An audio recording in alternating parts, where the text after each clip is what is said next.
Bonjour, bonjour et bienvenue à notre revue mensuelle de l'Amérique latine. Qu'est-ce qui s'est passé? Les événements les plus importants sur ce continent qui est trop oublié, pour ne pas dire même parfois méprisé en France et dans le monde francophone pour des raisons historiques, pour des raisons économiques aussi, pour des raisons coloniales aussi. On a tendance à oublier un peu la richesse et le bouillonnement de ces pays d'Amérique latine et de la Caraïbe. Qu'est-ce qui s'est passé ce mois-ci en Amérique latine et dans les Caraïbes? Alors, avant de commencer, je rappelle que je ne fais pas l'actualité, hein. Notre dernière revue était peut-être un peu longue, 1 heure et demie, c'est vrai que on n'y est pas allé avec le dos de la cuillère, mais c'est qu'il y avait une actualité très très chargée. Aujourd'hui, on est un peu plus humble, on devrait être un petit peu plus rapide. On va parler des élections en Équateur, le deuxième tour des élections en Équateur.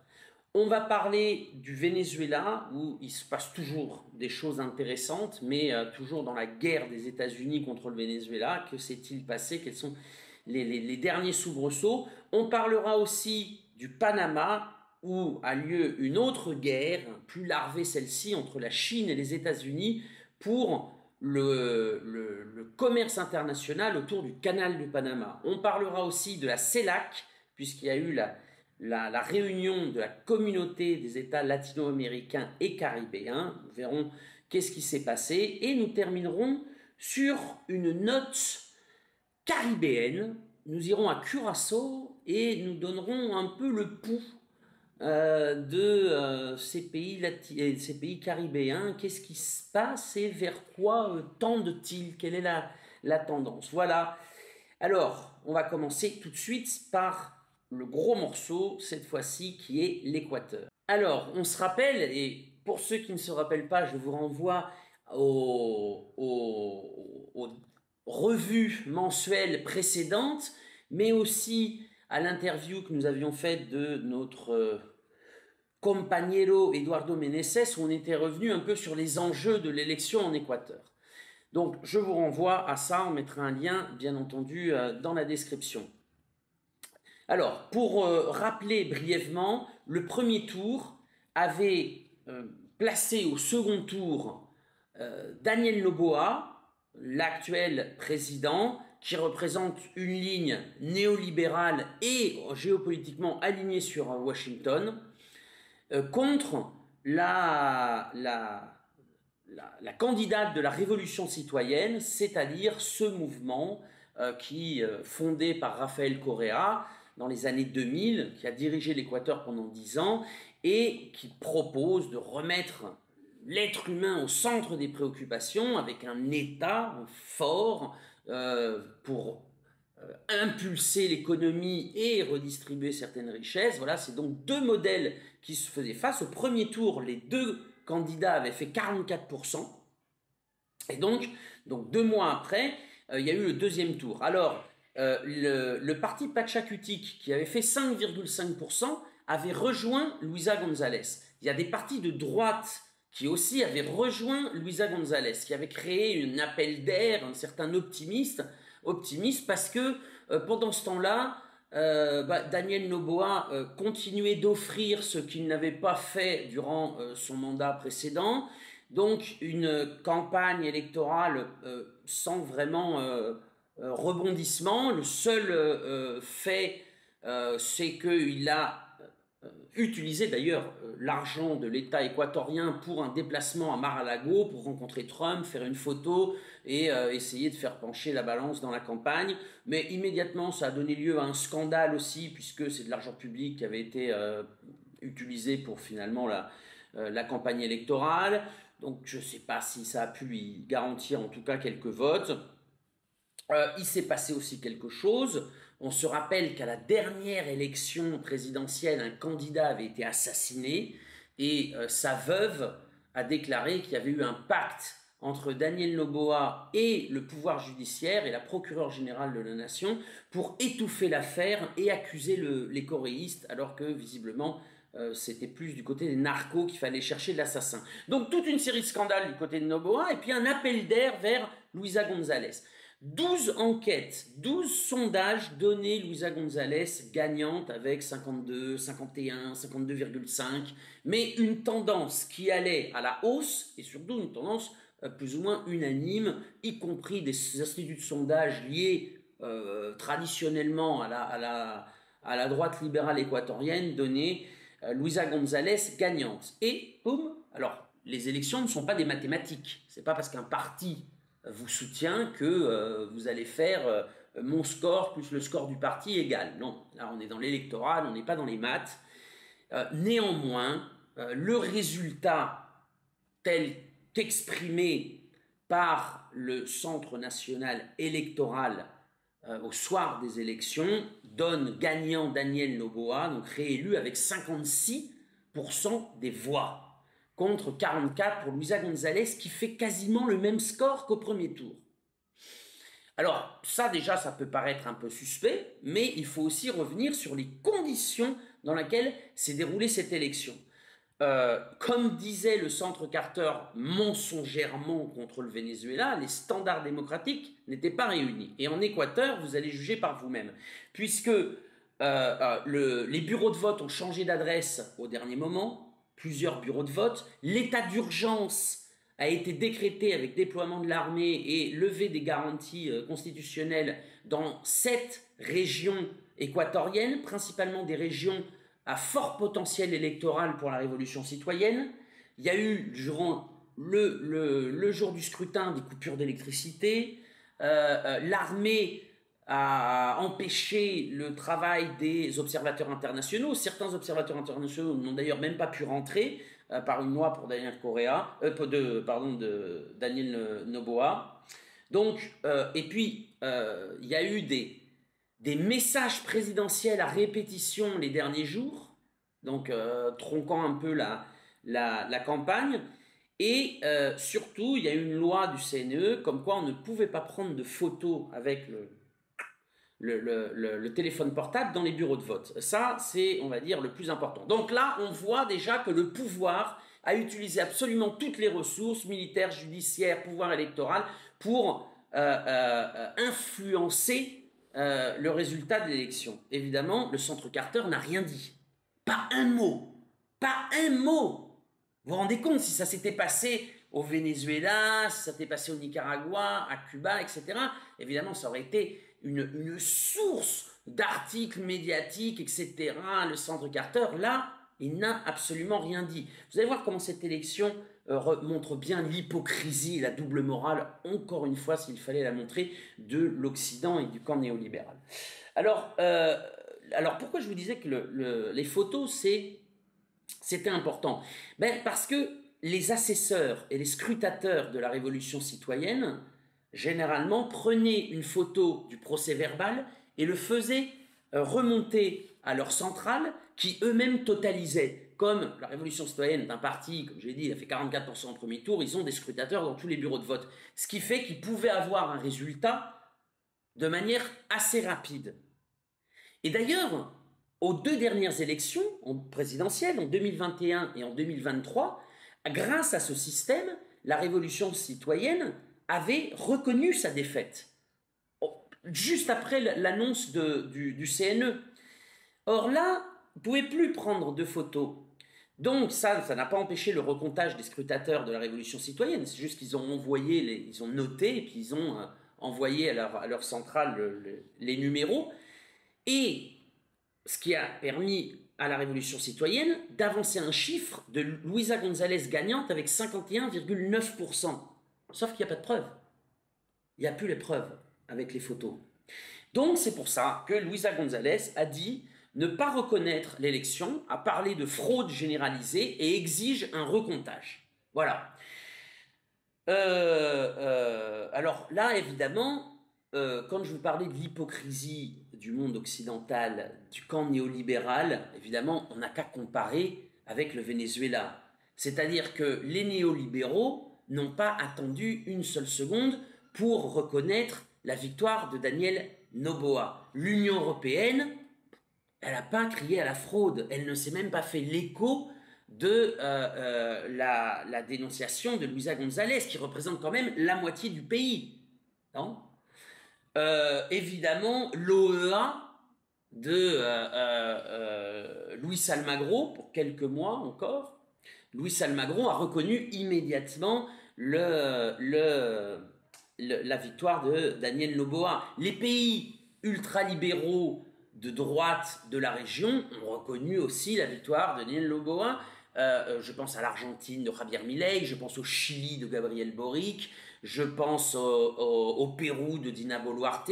Les opposants comme Maria Corina Machado, qui elle-même avait crié à la fraude, nous en rappelons, n'a pas hésité une seconde, n'a pas demandé de recomptage, d'éclaircissement. Tous ces gens qui ont crié à la fraude contre le Venezuela n'ont évidemment pas dit un mot sur le résultat tronqué avec de fortes suspicions de manipulation de l'Équateur. Voilà. Et puis, et malheur pour l'Amérique latine, qui est vraiment le continent de la division, et ce depuis plus de 60 ans, c'est que les gouvernements progressistes ont agi exactement de la même façon. Lula, Petro, Arévalo au Guatemala n'ont absolument pas exigé de voir les procès-verbaux. Petro n'a pas exigé qu'il se fasse un gouvernement d'union nationale en Équateur. Arévalo, lui, il a carrément immédiatement reconnu la présidence de Daniel Noboa, la victoire de Daniel Noboa.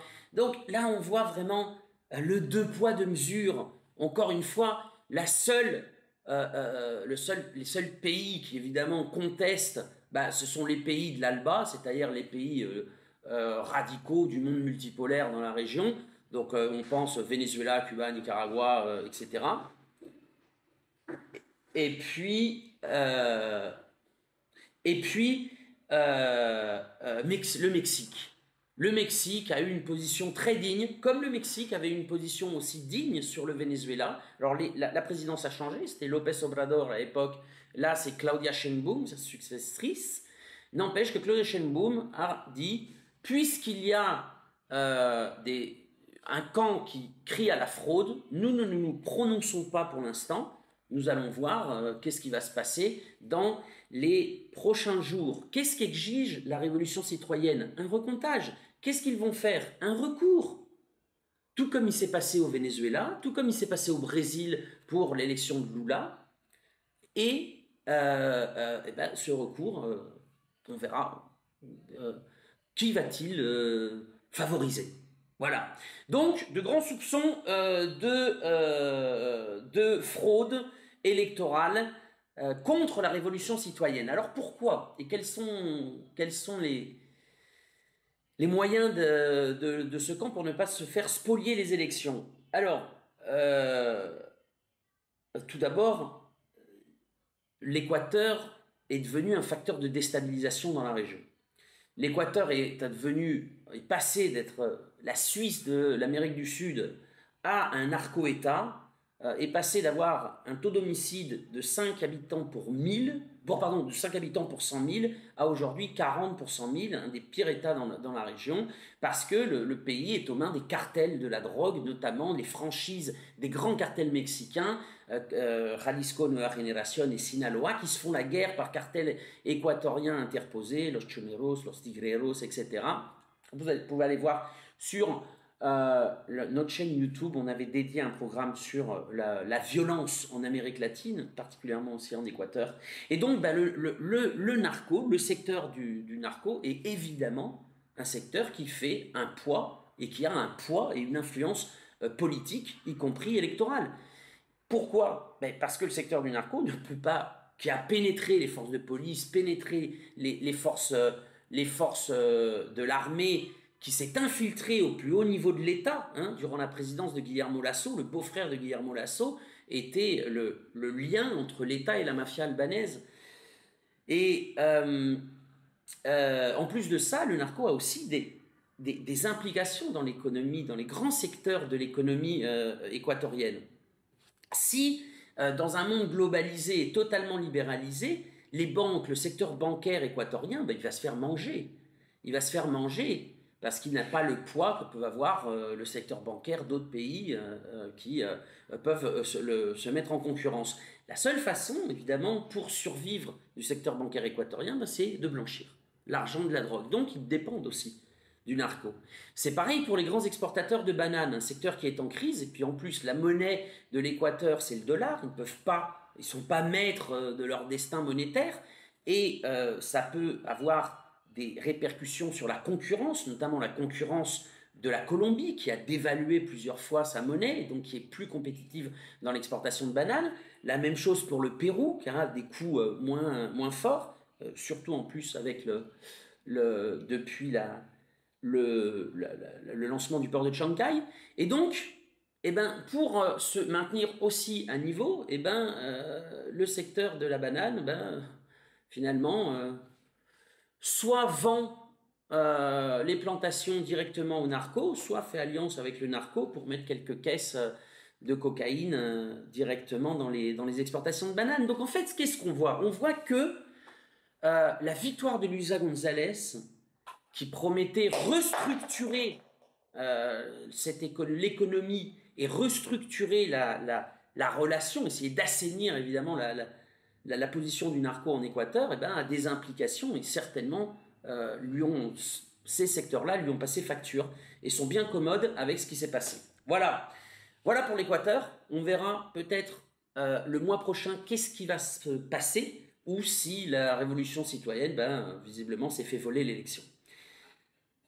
On passe de l'Équateur et on va au Venezuela. Toujours dans la guerre qui l'oppose aux États-Unis en règle générale et à Donald Trump, c'est pareil, on peut voir l'évolution de cette guerre dans nos précédentes revues de l'Amérique latine. Pour résumer et pour vous donner l'envie d'aller revoir ce qu'on a fait précédemment sur ce sujet, il y a deux tendances aux États-Unis. La tendance, on va dire MAGA, de Donald Trump, c'est-à-dire son espèce de front qui va au-delà du parti républicain et qui est une position plus pragmatique sur le Venezuela, notamment de dire bon, il faut travailler avec le gouvernement Maduro, même si on ne l'aime pas, pour les migrants qui récupèrent ces migrants et pour l'achat de pétrole.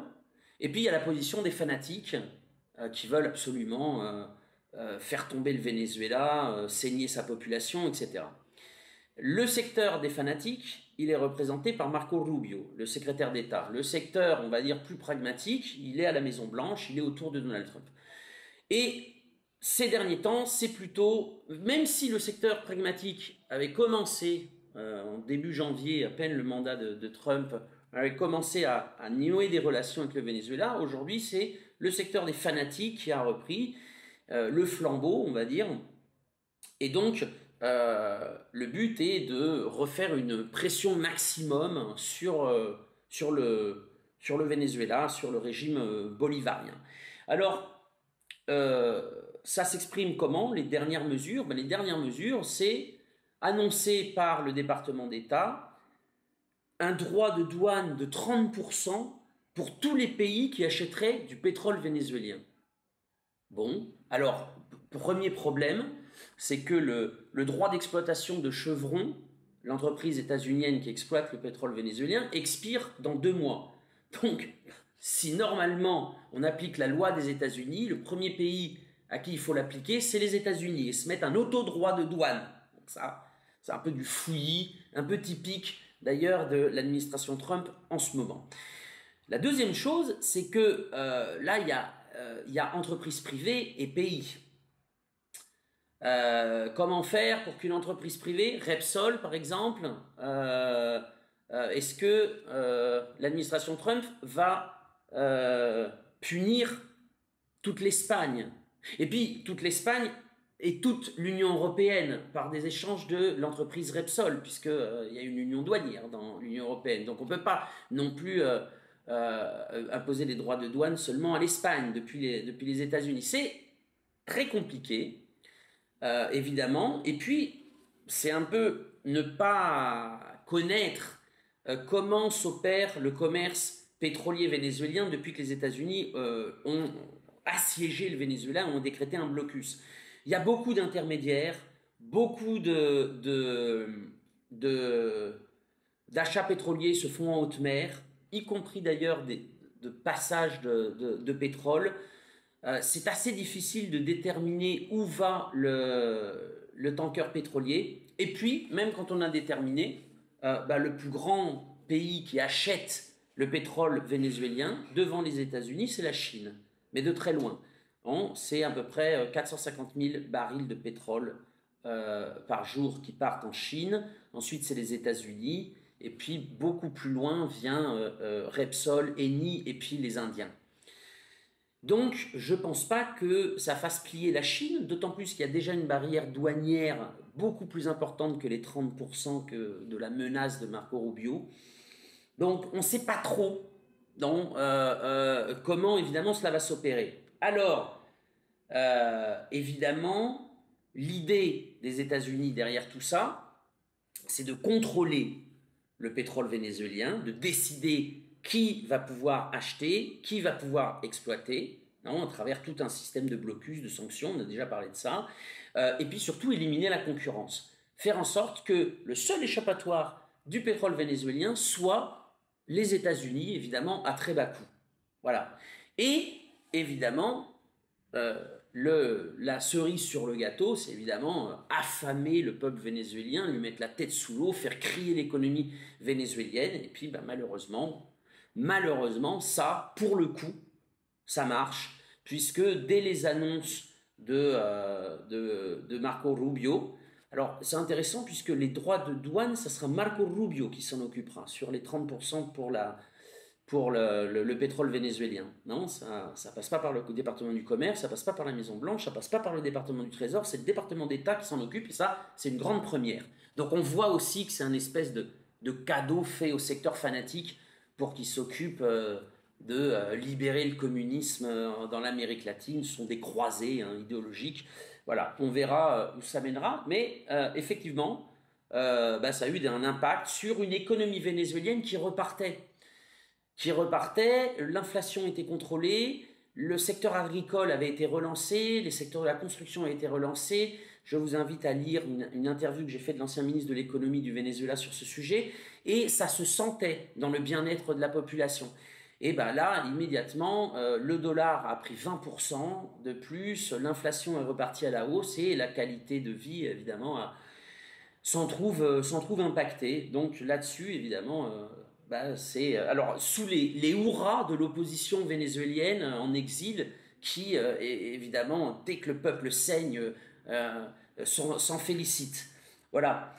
Alors ça aura des impacts, il y a des élections au Venezuela en fin mai et il y a un schisme entre ces secteurs radicaux de l'opposition qui vivent généralement en dehors du pays et puis des secteurs locaux qui eux veulent participer aux élections et à mon avis je pense que les hurrahs de l'opposition face à l'augmentation de la souffrance des Vénézuéliens se transformera par un soutien plus massif à cette opposition vénézuélienne, locale, nationale, on va dire, et pas totalement globalisée aux ordres de Washington.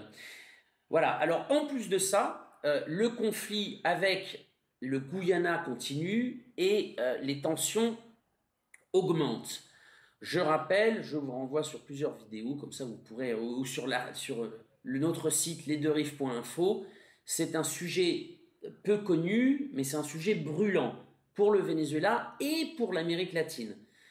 Depuis 200 ans, non, un peu moins, 120, 150 ans, le Venezuela revendique une bande de terre qui ferait partie du Guyana. Parce que historiquement, ce seraient les Anglais qui l'auraient dépossédé, et le Venezuela revendique ça. Il y a toute une grande littérature là-dessus, sauf que, je vous le fais rapidement, en 2015, ExxonMobil trouve du pétrole dans cette zone en offshore et immédiatement exploite, alors qu'il n'était pas autorisé à exploiter, le Guyana n'était pas autorisé non plus à laisser faire cette exploitation. Le Venezuela a évidemment gueulé, et dans cette exploitation offshore, si Exxon a la plus grande partie, il y a aussi une participation chinoise. Voilà, pour vous mettre le... Depuis, le Venezuela a revendiqué ouvertement via un référendum la possession de ce territoire et donc veut le protéger. Et donc il y a régulièrement des frottements, des casus belli, on va dire. Alors en réalité très peu, parce que le Guyana n'a pas les moyens de contrôler cette frontière, qui est une frontière de jungle, dans un territoire un peu hostile. Le Guyana et 85% des Guyanais vivent de l'autre côté du pays. Et ces derniers temps, le Venezuela a expulsé certains navires d'Exxon de ses eaux territoriales. Marco Rubio est allé au Guyana en disant que si le Venezuela continuait, il enverrait l'armada des États-Unis. Donc là, il parle de du Guyana finalement comme une colonie, hein, réellement. Et le Venezuela, immédiatement, à travers la vice-présidente Delcy Rodriguez, a dénoncé la possibilité d'un faux positif, d'un fake, dans lequel les États-Unis attaqueraient eux-mêmes un des bateaux d'ExxonMobil pour pouvoir déclarer la guerre au Venezuela.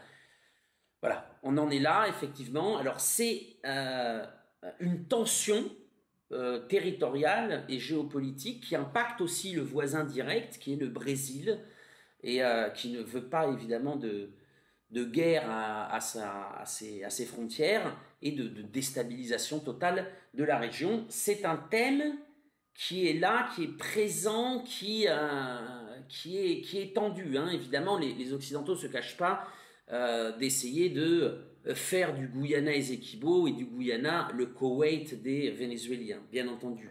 Et ce territoire a été aussi utilisé par les Anglais et les États-Unis pour former des mercenaires pour aller attaquer le Venezuela entre 2019 et 2022. Voilà, donc on en est là. La tension ne baisse pas à la frontière dans le territoire de l'Essequibo revendiqué par le Venezuela et par le Guyana. Voilà, on continue dans la région, finalement, le nord de l'Amérique du Sud, ou plutôt là, on va dans le sud de l'Amérique centrale, puisqu'on va au Panama, où là aussi se joue une guerre, plus larvée celle-ci, entre les États-Unis et la Chine, pour le contrôle du canal de Panama. Ça, Donald Trump a été très clair là-dessus. Selon lui, il faut dégager les Chinois du canal du Panama et reprendre le contrôle. Alors, je dirais le président du Panama, Mulino, qui en fait n'est qu'un gouverneur, hein, ça obéit totalement à Washington, avait revendiqué évidemment la souveraineté du Panama sur le canal, etc. On va voir que c'est un peu plus complexe que ça, puisque pareil, hein, Marco Rubio avait dit que les bateaux états-uniens ne paieraient pas hein, pour l'utilisation du canal. Donc quand les États-Unis disent quelque chose, bon, je pense que c'est pas le Panama qui va dire le contraire. Et il y a une bagarre pour les ports de Cristobal et de Balboa, qui sont les ports qui sont aux embouchures du canal, aux deux embouchures, entrée-sortie ou sortie-entrée, comme vous voulez, et qui étaient contrôlés par une entreprise, CK Hutchinson, qui est une entreprise chinoise de Hong Kong, qui contrôle plusieurs ports dans le monde, et qui a mis en vente pour 19 milliards de dollars 43 ports dans 23 pays différents. À qui l'ont-ils vendu? À BlackRock, société états-unienne. Et dans ces 43 ports, il y a les deux ports de l'embouchure, Cristobal et Balboa. Et évidemment, les Chinois, alors déjà dénoncé cette vente. Et là, l'agence de régulation, donc l'administration d'État pour la régulation du marché chinois, enquête sur la vente par CK Hutchinson des ports du canal. Et pour l'instant, bloque la finalisation de la vente. Immédiatement, le Panama, sur injonction évidemment des États-Unis, a ouvert une enquête, un audit contre l'entreprise qui exploite les ports du canal, donc qui appartient à CK Hutchinson, et a déclaré avoir vu des irrégularités pour 1,2 milliard de dollars. Et désormais, le Panama réfléchit à révoquer la concession qui a été émise si je ne dis pas de bêtises, en 2007 puis en 2021. Et cette concession, qui est toujours en vigueur, évidemment, eh bien, le Panama, via cet audit, pourrait révoquer la concession des ports et donc finalement quitter à C.K. Hutchinson l'administration des ports de Balboa et de Cristobal. Donc c'est encore une pression sur la Chine. C'est une manière de leur dire, de toute façon, si vous n'autorisez pas la vente de ces deux ports à BlackRock, alors le Panama leur révoquera la concession et refera un appel d'offres qui sera évidemment gagné par BlackRock. Ça, je vous l'annonce d'entrée de jeu. Le Canada, là, s'il fallait le prouver, le Panama montre très bien qu'il n'est pas du tout un pays souverain, mais une colonie, une espèce de région de Washington, comme beaucoup de pays dans la région en ce moment en Amérique latine. Hein. C'était un peu la première tournée de Marco Rubio en Amérique centrale, c'était de remettre au pas les colonies les plus simples. Donc je vous rappelle, Panama, Guatemala, Costa Rica, Salvador, République dominicaine. Et dans un deuxième temps, il viendra le Pérou, l'Équateur et le Chili, qui sont des colonies états-uniennes, mais qui dépendent de la Chine au niveau du commerce. Et déjà, alors là, je vous parle de sources totalement sûres. Dans le cas du Pérou, le chancelier a dit en off à une personne qui nous l'a rapporté que le ministre des Affaires étrangères péruvien s'était réuni avec le directeur Amérique latine, déjà rien que ça, c'est rigolo, le directeur Amérique latine, donc l'Hollande des États-Unis, du département d'État, et s'était engagé à désignifier l'économie péruvienne. Alors là, bonne chance mon petit coco, et surtout le jour où tu vas faire ça public, je pense qu'il y aura tout un secteur du patronat péruvien qui va faire la gueule. Mais c'est l'idée, c'est-à-dire que les États-Unis vont s'occuper de leurs laquais, voilà. En tout cas, la guerre est déclarée. Que vont faire les Chinois ? Je ne sais pas, je dirais. Je ne suis pas dans les petits papiers du comité central du Parti communiste chinois. Néanmoins, quelles sont les alternatives aux Chinois ? La construction d'un autre canal. Il peut y avoir le canal au Nicaragua, une manière de contourner le canal du Panama. Le canal du Panama, c'est 5% des flux maritimes mondiaux de commerce maritime. Donc, un canal au Nicaragua. Le Mexique, à travers la voix de Claudia Sheinbaum, immédiatement, se basant sur ce qui s'était passé pour la vente des ports, a proposé le Mexique pour créer une autre manière de traverser de l'Atlantique au Pacifique, un autre canal, alors qui impliquerait des ports secs et une partie de route, ce qui n'est pas le cas au Nicaragua, ce serait totalement fluvial. Et la Colombie de Gustavo Petro avait aussi proposé une manière pareille en mêlant fleuve et route ou fret pour essayer de contourner le canal. Alors, on verra, hein, ou alors comment les Chinois vont s'accommoder avec finalement cette déclaration hostile de reprendre le contrôle du Panama, où passent, comme vous pouvez l'imaginer, beaucoup de bateaux chinois. On verra. En tout cas, c'est un sujet important. On vous tiendra bien évidemment au courant. Voilà. Alors, puisque on est au Panama, il y a quand même une homogénéité. On est passé de l'Équateur au Venezuela. On est remonté au Panama. On va continuer à remonter un petit peu, puisque nous allons aller au Honduras.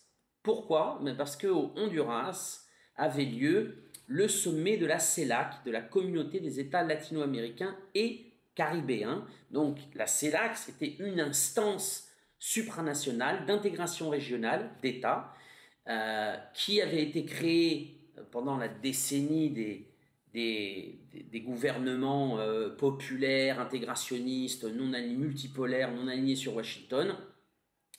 Alors la CELAC a subi plusieurs crises, mais la présidence de la CELAC était assumée par Xiomara Castro, la présidente progressiste du Honduras, et je dirais a accouché d'une souris. Alors pourquoi je vais dire ça ? On a vu des choses intéressantes, notamment on a vu le Mexique représenté par Lula avec la présidente du Mexique. Le Brésil, représenté par Lula, avec la présidente du Mexique, Claudia Sheinbaum, déclaré qu'il fallait regarder l'Amérique latine, se tourner vers l'Amérique latine, renforcer l'intégration régionale. moi, je voudrais y croire. S'ils ont dit ça, j'espère que ça sera suivi de fait, parce que pour l'instant, le Mexique regardait plutôt vers le nord et le Brésil regardait plutôt vers l'océan. Non, je rappelle que les échanges commerciaux du Brésil avec l'Amérique latine sont moindres que les échanges commerciaux du Brésil avec la Chine, du Brésil avec les États-Unis, du Brésil avec l'Union européenne, du Brésil avec l'Asie hors Chine. L'Amérique latine, c'est un peu le Brésil vraiment tourné vers l'océan, et dans le dos, il a l'Amazonie. L'Amérique latine est assez loin finalement. Le Mexique regardait plutôt vers le nord. On espère que les changements géopolitiques et l'avancement du monde multipolaire fera se retourner ces deux géants si nécessaire pour l'intégration latino-américaine. Alors, la déclaration d'intention, la déclaration de la CELAC est une... C'est moi qui juge, hein, c'est mon point de vue totalement personnel.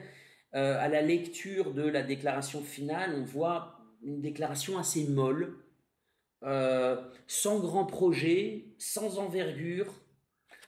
Bon, là je l'ai ici, donc je vous lis. Donc, alors, ils ont rappelé des principes, non, la coopération internationale, la démocratie, l'état de droit, le multilatéralisme et non pas le soutien au monde multipolaire, l'autodétermination, la non-ingérence dans les affaires internes. Alors ça, c'est assez marrant quand on a vu ce qui s'était passé il y a à peine quelques mois au Venezuela, où plusieurs pays signataires sont totalement ingérés dans les affaires internes du Venezuela. La souveraineté, l'intégrité territoriale, et ils ont effectivement rejeté l'imposition des sanctions et du blocus comme contraire au droit international. Donc ça, évidemment, c'est bien. Par la suite, il y a au point numéro 3, pour qu'une femme latino-américaine occupe la secrétariat général de l'Organisation des États-Unis, n'importe quoi, l'Organisation des Nations Unies, voilà, les lapsus, et essayer de renforcer la CELAC, le rôle de la CELAC dans les forums multilatérales, etc., etc. Enfin, il n'y a pas de... c'est pas punch. Il y a eu mieux, on va dire, non, dans les différentes déclarations de la CELAC par le passé. Et si on veut vraiment retourner encore plus loin dans le passé, il y a eu des déclarations supranationales. Je pense par exemple à la déclaration d'Ayacucho en 1974, qui était d'une autre teneur. Voilà. Donc, on est sur une déclaration finalement assez modérée, c'est un euphémisme. Et puis malgré ça, l'Argentine et le Paraguay n'ont pas voulu la signer. Et aussi, alors l'Argentine et le Paraguay ultralibéral, alignés sur Washington, et puis aussi le Nicaragua.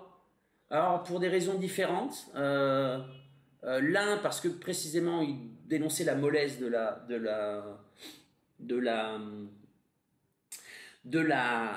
déclaration finale, et que pour le Nicaragua, il était impossible que la déclaration finale ne mentionne pas la condamnation des droits de douane de Trump et se fasse pas un peu plus agressive en tant que bloc régional contre la politique actuelle de Trump. Voilà. Et surtout que, ayant parlé à des Nicaraguayens, justement, pour demander les explications de pourquoi ils n'avaient pas voulu signer la déclaration finale, ils me disaient que la première version incluait ça, a été un peu plus punchy et finalement a été édulcorée. Donc ils ont décidé de ne pas la voter. Qu'est-ce que ça fait ? Ça fait qu'il n'y a pas consensus. Dans les statuts de la CELAC, en théorie, une déclaration finale sans consensus ne peut pas être adoptée. Et là, ils ont adopté par consensus suffisant. Voilà, une figure qui a été du coup approuvée durant cette rencontre. Voilà. Alors, la réunion s'est terminée par un point qui prête à interprétation et à poser question aussi, puisque la prochaine présidence pro tempore de la CELAC va aller à la Colombie, donc à M. Petro, mais pour 1 an. C'est-à-dire que si l'ouribisme, donc qui est contre l'intégration régionale, contre la CELAC, gagne les prochaines élections, ce sera eux qui seront le président et qui seront chargés d'organiser le prochain sommet, qui, spoiler, ne l'organiseront pas. Donc c'est risqué quand même c'est un pari très risqué. Est-ce que cela obéit à l'action diplomatique de Petro pour finir son mandat avec une aura régionale ou internationale? Peut-être, peut-être bien. En tout cas, pour l'intégration régionale, finalement, ce sommet n'a pas été d'un très grand cru. Voilà. Et on finit par les Caraïbes, et notamment la victoire du Mouvement pour l'avenir de Curaçao, qui est un parti politique conservateur, mais souverainiste, et qui revendique une plus large autonomie au sein du Royaume des Pays-Bas, puisque Curaçao est un territoire appartenant encore maintenant au XXIe siècle au Royaume des Pays-Bas. Et ça, c'est une caractéristique des dernières années qu'on a vu dans les Caraïbes, beaucoup d'États caribéens, en fait, sont des dépendances, voire des colonies d'États ou de royaumes européens, notamment anglais, et plusieurs pays ont décidé d'avancer vers la fin des colonies et l'émancipation de leur métropole. C'était le cas de la Jamaïque en 2022 et c'était le cas de la Barbade aussi en 2021 qui est devenue une république, qui se sont affranchis à l'époque de la reine Élisabeth II. Qu'elle repose en paix. Voilà. Voilà, c'est tout pour ce mois. J'attends vos commentaires, j'attends vos questions. Si vous avez envie qu'on parle d'un pays, je vous annonce qu'on va essayer aussi dans le prochain mois de parler aussi de rester un peu dans les Caraïbes pour toucher le point de Cuba et de Haïti. Alors, c'est bien les Caraïbes en plus, moi j'aime bien m'y attarder parce que personne n'en parle jamais. Donc c'est toujours bien que sur les deux rives, vous ayez une opinion alternative. Voilà, comme je dis tout le temps, vous n'êtes pas obligé de nous croire, mais au moins vous avez un autre point de vue. C'est à vous de construire votre propre opinion avec les informations qu'on vous donne, ceux des médias mainstream, ceux que vous allez glaner sur Internet, par-ci, par-là. Faites-vous votre propre opinion, forgez-vous votre propre opinion. C'est un travail, voilà, cela, ça se travaille. Et si vous avez aimé ce travail, eh ben, diffusez-le à vos proches, à vos amis. Faites en sorte qu'on parle plus de l'Amérique latine et soutenez-nous aussi. Vous pouvez aller sur le site lesdeuxrives.info, vous cliquez sur soutenez-nous et vous faites un don dans la mesure de vos moyens. Ça nous aide évidemment pour faire ce genre de revue mensuelle. Ça nous aide aussi à faire des reportages en Amérique latine pour assurer la logistique, payer les billets d'avion, etc., etc. Voilà, on compte sur vous et au mois prochain.